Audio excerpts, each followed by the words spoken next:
আসসালামু আলাইকুম everyone, welcome back to my channel. আজকে আমি আপনাদের সাথে কোনো রেসিপি শেয়ার করব না, আজকে শেয়ার করব ছোট্ট একটা টিপস। আর সেটা হচ্ছে বাসি কীভাবে আইসিং সুগার তৈরি করা যায়।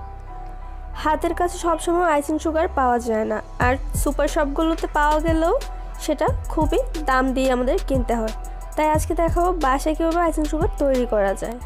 আইসিং সুগার তৈরি করার জন্য আমি এখানে 1 কাপ রেগুলার চিনি নিয়েছি এবং নিয়েছি 1 চা চামচ কর্নফ্লাওয়ার।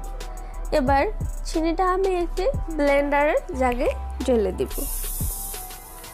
আপনারা চাইলে পাটায়ও পিষে নিতে পারেন, কোনো সমস্যা নেই।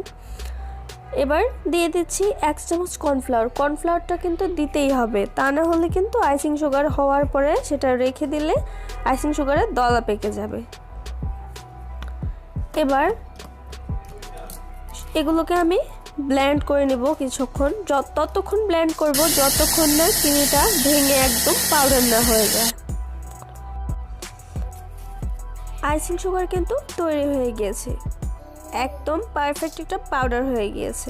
আপনারা চাইলে এখন এটাকে চেলেও নিতে পারেন, আমারটা চালতে হবে না, এমনিতেই পাউডার হয়ে গিয়েছে। তৈরি হয়ে গেল খুব অল্প সময়ে বাসায় আইসিং সুগার।